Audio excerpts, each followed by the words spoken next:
Bonjour et bienvenue à cette leçon sur la saisie de caisse décentralisée, Sage Sari. Dans cette leçon, nous allons faire une récapitulation de ce que nous avons vu au niveau de leçons précédentes. Nous allons donc récapituler l'essentiel de la saisie de caisse décentralisée Sage Sari pour vous mettre à l'aise et pour vous permettre de bien distinguer ce qui est essentiel au niveau de ce logiciel. Alors, lorsque vous lancez le logiciel, il se présente généralement comme suit. Vous pouvez paramétrer pour modifier la présentation, notamment en ce qui concerne cette barre qui contient en fait les outils dont vous avez le plus besoin. Alors, donc vous voyez, lorsque vous lancez le logiciel et avant d'ouvrir un fichier, vous voyez bien qu'il y a des éléments qui sont accessibles et d'autres qui sont moins accessibles. Vous voyez par exemple structure, traitement, état ne sont pas accessibles parce que je n'ai pas encore ouvert un fichier. Je n'ai pas encore ouvert un fichier, donc structure, traitement, état, on peut les considérer comme étant au niveau des options du logiciel, donc comme étant des éléments permettant de manipuler les bases de données. Le fichier qui contient vos données de vente. Ces éléments-là, ces options-là seront accessibles dès l'instant que je vais ouvrir un fichier, en allant ouvrir un fichier ici, ou si j'en crée évidemment un nouveau. Ça, c'est la première remarque. La deuxième remarque, c'est que en tant que caissier, en fait, au sens strict du terme, vous n'aurez pas à faire toutes les configurations. D'autant plus que certaines de ces configurations doivent se faire au niveau du logiciel de gestion commerciale. Par exemple, pour saisir les articles, pour saisir les nouveaux articles, on ne peut pas le faire ici. Si vous essayez de saisir des articles, vous ne pourrez pas le faire tout à l'heure. Si vous voulez, nous allons le voir. Par contre, si vous le faites au niveau du logiciel de gestion commerciale, ben, vous pourrez, donc une fois que vous avez ouvert un fichier, vous pourrez ajouter des articles. Ce qui veut dire que peut-être ce sera votre responsable commercial, le vendeur peut-être qui aura les possibilités ou bien les droits pour faire cela, qui va le faire à votre place. Vous en tant que vendeur, ce que vous ferez le plus, ce sera d'utiliser les options de vente. Alors, je vais ouvrir un fichier.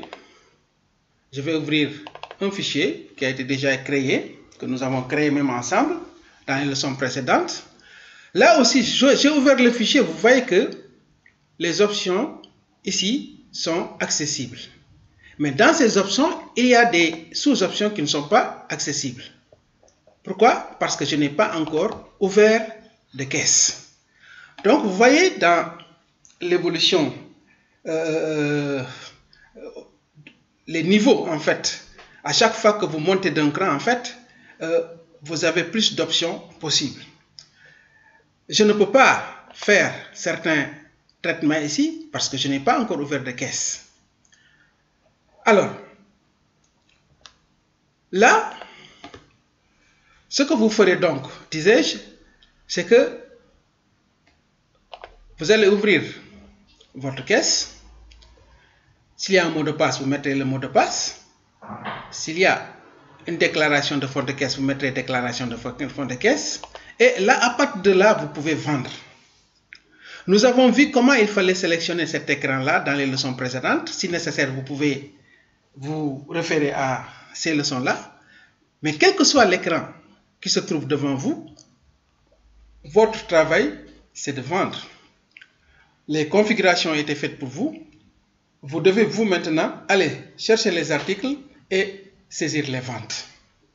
Et pour cela, il suffit simplement de d'aller chercher l'article ici. Ici, si vous commencez à saisir, même avec le clavier, vous validez et vous avez les articles qui sont là. Vous sélectionnez un article et vous mettez donc les quantités, etc. Ici, il y a la quantité de base, c'est toujours 1. Et vous pouvez modifier les quantités, vous pouvez faire des remises, etc. Et à chaque fois, vous validez la vente par fin de saisie.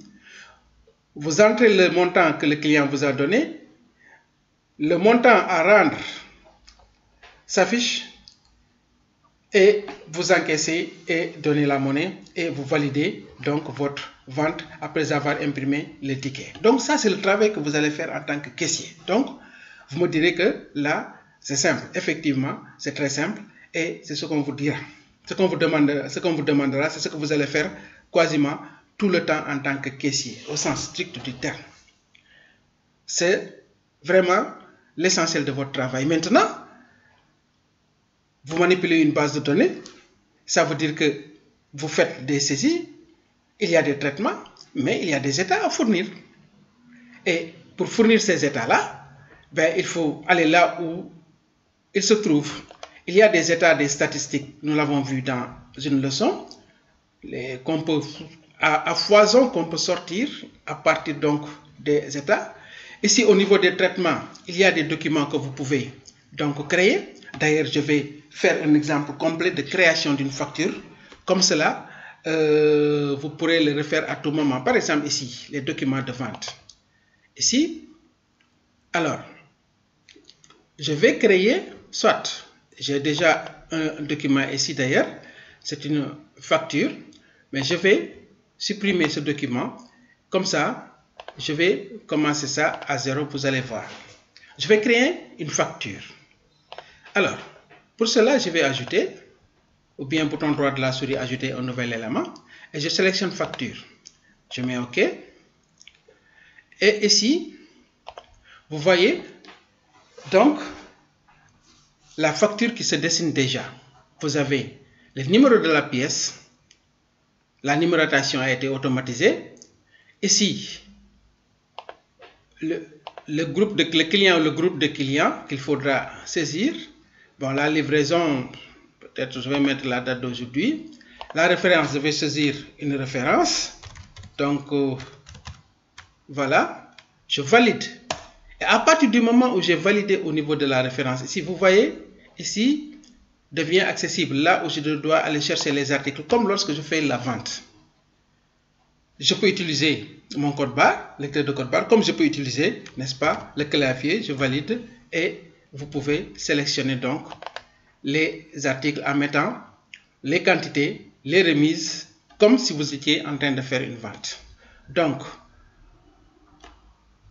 je commence la saisie, je valide et je sélectionne un deuxième article, vous voyez, etc. Donc, très facile. Je commence une saisie, je valide et je vais sélectionner un article ici. Je modifie ici la quantité.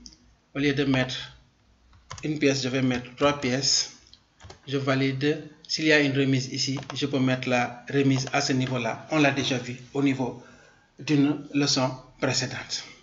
Donc, vous voyez que le calcul maintenant va se faire automatiquement en ce qui concerne donc les montants, les totaux. Et là, qu'est-ce que je peux faire? Pas grand chose à faire. Si je peux remplir ces éléments-là, je peux les remplir. Tous les éléments. Et maintenant, je peux peut-être imprimer, demander l'impression. Pour imprimer, ici, je vais, comme nous l'avons vu dans les leçons présentes, je vais sélectionner un modèle qui a déjà été créé, un modèle de facture. Je sélectionne et je vais ouvrir le modèle de facture. Et voici la facture qui est là. J'avais déjà fait un modèle donc de base, où on pouvait, je vous l'avais dit, changer les informations concernant la société, les informations concernant les clients. Voici les lignes, on peut agrandir pour bien voir. Voici les lignes de vente que nous venons de saisir. Voici le net à payer. Voici toutes les informations donc concernant notre vente. Et évidemment, au niveau des informations concernant la société, plus vous mettez des informations, plus vous avez ces informations au niveau des documents. Ici, par exemple, le site, le numéro de téléphone, tout cela, toutes ces informations-là peuvent apparaître. Voilà donc une création d'une facture. et à partir du modèle de facture. Très bien. Simple donc, à chaque fois que vous devez imprimer une facture pour votre client, vous savez maintenant comment il faut le faire. Très bien. Ceci étant dit, je voudrais aussi attirer votre attention sur en fait, au niveau ici de fenêtre, à chaque fois que vous avez coché mode assistant, si vous créez les fichiers, le mode assistant par défaut il est là coché. Si vous créez les fichiers, c'est le mode assistant qui apparaît et qui vous demande, voilà, mettez tel fichier, de saisir tel fichier, etc. Donc le mode assistant, c'est le mode quand même le plus utilisé. Si vous enlevez le mode assistant, le logiciel va vous demander de faire vous-même certaines choses. Et en ce moment, ça veut dire que vous avez compris qu'à telle étape, il faut créer les fichiers, etc. Par contre, le mode assistant affiche une fenêtre et au niveau de cette fenêtre-là, vous n'avez qu'à sélectionner l'option qu'il vous faut pour avancer. Donc, laissez le mode assistant quand même actif, hein, surtout au début. Ça vous permettra de faire certaines choses. C'est important. Alors, toujours à ce niveau, revenons peut-être pour être sûr d'avoir vu l'essentiel, c'est de faire le parcours de des options du menu rapidement et en voyant seulement l'essentiel. Encore une fois, au niveau du fichier, vous pouvez créer un nouveau fichier. Et si un fichier étant déjà ouvert, c'est pourquoi vous n'avez pas accès, puisque nous sommes en train de travailler avec un fichier. Donc, les options nouveau et ouvrir, les options nouveau entre guillemets, options nouveau ici, que vous voyez ici, et ouvrir ne sont pas donc actives ces options-là. Évidemment, vous pouvez fermer le fichier qui a été ouvert. À propos de votre société, vous permet de revenir sur les paramétrages et sur les informations concernant la société. Et vous avez ici plusieurs onglets qu'il faut donc renseigner et plusieurs zones d'information qu'il faut renseigner. Plus vous renseignez les zones d'information, plus vos documents seront complets. Nous avons vu ça. Ici, nous faisons simplement un parcours.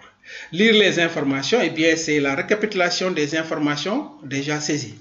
Ici, donc, vous avez pour le fichier commercial le nombre de familles, le nombre d'articles, etc. Et vous avez ici, pour les documents qui ont été créés, vous avez 4 tickets, une facture, celle que je venais de créer. Voilà, toujours dans le fichier, vous avez ici la configuration du système et des partages, c'est-à-dire le fichier commercial, vous pouvez définir les utilisateurs, vous pouvez donc gérer la manière dont votre fichier est configuré pour les accès. Évidemment, cela se fait mieux au niveau de la gestion commerciale. Et ce ne sera peut-être pas vous qui allez faire cette opération-là. Alors, autorisation d'accès périphérique. Autorisation d'accès, gérer le mot de passe et les utilisateurs et les paramètres de sécurité. Les périphériques, ce sont les périphériques. Donc, notamment, ici, vous avez les différents périphériques, imprimantes, tiroirs, caisse, que vous avez connectés avec votre logiciel. Hein. Ici, le clavier. Donc, vous avez un clavier et nous avons vu qu'on pouvait gérer donc les commandes et pour chaque commande affectée ici, une touche, par exemple la touche F2, la touche F3, la touche F4 pour les différentes commandes que vous voyez ici. Notamment lorsque vous allez saisir les ventes, le fait de fin de saisie, valider, annuler, etc. Vous pouvez affecter des commandes. Pour ça, il suffit simplement de sélectionner une touche. Je fais F5 ici par exemple pour sélectionner une touche pour faire ce travail-là. Qui pourra donc faire. Ici, je fais F3 par exemple et vous avez, à partir du moment que je veux faire par exemple annuler, ici, si je sélectionne annuler, ce sera F3 permettra de faire annuler et ça va s'afficher ici au moment où vous allez faire les ventes. Ça va afficher ici les différentes touches qui sont paramétrées vont s'afficher ici et ce sera surtout utile lorsque la fenêtre que vous utilisez n'a pas les boutons comme la fenêtre 2, l'écran numéro 2 que nous avons créé pour faire nos ventes. il faudra évidemment cocher et cliquer sur attribuer pour que cela fonctionne. Alors, importer des fichiers, exporter des fichiers, hein, communication site à site. La communication site à site, vous avez des dépôts, hein, vous avez plusieurs dépôts parce que vous pouvez créer des dépôts. Hein, dépôt de stockage, ici dans la structure, vous pouvez créer des dépôts. Les dépôts de stockage, vous pouvez en créer. Il y a déjà le dépôt principal, mais vous pouvez avoir plusieurs dépôts. Vous êtes dans un grand magasin, vous pouvez avoir plusieurs dépôts. Et chaque dépôt contient des articles. Et parfois, le logiciel de caisse ou le logiciel de gestion commerciale de façon générale donc, permet de faire des transactions entre les déplacements d'articles d'un dépôt à un autre. Alors, imprimer les paramètres de société. Évidemment, vous pouvez imprimer les paramètres de société. Ce sont les paramètres que nous avons vus. Vous pouvez les imprimer. Alors, la mise en page, très important aussi parce que cette mise en page-là vous permet de créer les modèles. Hein, vous voyez, créer les modèles de documents. Hein, que ce soit les factures, les bons de livraison, les tickets de caisse sont créés à partir de mise en page. Très important. Donc, l'option mise en page ici, ce n'est pas une option de mise en page juste pour imprimer, mais c'est une option pour créer donc les modèles de facture. Parce que si vous n'avez pas de modèle de facture, vous ne pouvez pas imprimer de facture. Si vous n'avez pas de modèle de ticket, un modèle de ticket, vous ne pouvez pas imprimer les tickets. Alors, heureusement, il peut y avoir que des modèles de base sont déjà présents et c'est présent souvent dans le logiciel, dans le répertoire où se trouve le logiciel donc, de saisie de caisse. Alors, toujours pour le parcours, voilà, format d'impression. Évidemment, ici, vous choisissez le format A4 ou bien un autre type de format ici. Vous pouvez sélectionner, notamment pour sélectionner par exemple le format du ticket de caisse ou le format du papier A4. Donc, pas de problème à ce niveau. Les outils ici permettent de faire des mises à jour, hein, de faire des mises à jour globales hein, ou une maintenance, n'est-ce pas, au niveau de vos fichiers. Comptabilité pour lancer directement le logiciel de comptabilité et quitter évidemment pour quitter. Alors voilà, ajouter, c'est l'option ajouter globale qui est là. Vous pouvez donc ajouter certains outils hein, au niveau de votre travail que vous êtes en train de faire au niveau de l'écran. Ici, je rappelle que ajouter, je peux utiliser directement ici le bouton ajouter pour ajouter un article, pour ajouter. Donc le bouton ajouter qui est là, c'est un peu disons un bouton contextuel. Hein, il fait ce qu'on lui demande de faire par rapport à l'écran qui est affiché ici. Alors, au niveau de structure, c'est là où normalement on affiche les familles d'articles et les articles. Hein. C'est comme si vous étiez dans la gestion des articles et des stocks ici. Donc voilà, c'est comme si vous étiez ici, vous pouvez lister les articles. Vous ne pourrez pas ajouter d'articles, mais les articles qui existent déjà, vous pouvez les lister. Même chose pour les familles, etc. Donc, très important, cette option, c'est là où vous créez les clients. Hein, c'est là où vous créez les barèmes, voilà, le glossaire, ça c'est une sorte de dictionnaire pour les mots, les modèles d'enregistrement. C'est là où vous créez les collaborateurs, les vendeurs, hein, les vendeurs, les caissiers, voilà. Et là où vous créez les caisses, hein, si vous voulez ajouter une deuxième caisse, et là où vous créez les dépôts de stockage dont nous avons parlé tout à l'heure. Au niveau de traitement, là, nous avons utilisé cette option-là justement pour créer la facture ici. On peut, un document de vente qui est facture. Vente comptoir, ouvrir ou fermer votre caisse, c'est la même option qu'ici. Voilà, les mouvements de caisse, hein, les mouvements de caisse, ok. Vous pouvez les avoir, hein, après avoir sélectionné la caisse, vous pouvez créer les mouvements, voir les mouvements d'entrée, les mouvements de sortie, et vous pourrez interroger votre caisse et voir ce qui se passe au niveau de votre caisse. Hein. Vous pouvez interroger votre caisse hein, et ajouter les éléments. Ici, il suffit simplement de sélectionner la caisse. Une fois que la caisse est sélectionnée, vous voyez, les informations s'affichent ici. Donc, très simple. Traitement donc ici, évidemment les contrôles de caisse pour voir aussi à ce niveau-là ce qui se passe. Toujours sélectionner la caisse, hein, toujours sélectionner la caisse et valider si nécessaire. Et vous avez les informations de base, fonds de caisse, règlement espèce, entrée de caisse, sortie, etc. Pour les états, nous avons vu les différents états, les différents rapports, les différentes informations au niveau statistique que vous pouvez avoir, n'est-ce pas? Ici, hein, même l'inventaire, donc au niveau de votre structure. Même les commissions des vendeurs, parce que je rappelle que ici, vous pouvez définir les barèmes pour les vendeurs, hein, par exemple des pourcentages sur chaque vente, et ainsi vous pourrez avoir les résultats pour chaque vendeur. Voilà, et aussi l'option fenêtre qui donc s'affiche ici et qui donc aussi contient les informations des derniers documents qui sont créés, mais aussi, je vous l'avais dit, les options, surtout l'option mode assistant, qui vous permet, n'est-ce pas, à chaque fois que vous créez un fichier, de vous aider à créer facilement le fichier. Quand vous créez un fichier de gestion de caisse ou de gestion commerciale, ce fichier est un fichier de gestion de base de données, et c'est dans ce fichier-là où les écritures que vous faites sont enregistrées.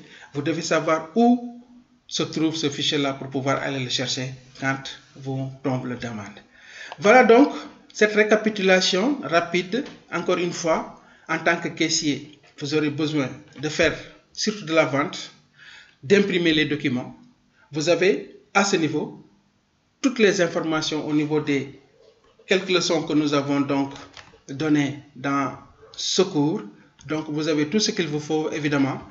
Vous avez même ici l'aide, la rubrique d'aide de sage. Hein. Si jamais vous avez des difficultés sur un point, vous pouvez lancer la rubrique d'aide. Et cette rubrique d'aide-là donc est assez complète, et vous pouvez donc faire de la recherche pour afficher les options peut-être qui vous posent problème. Et voilà, c'est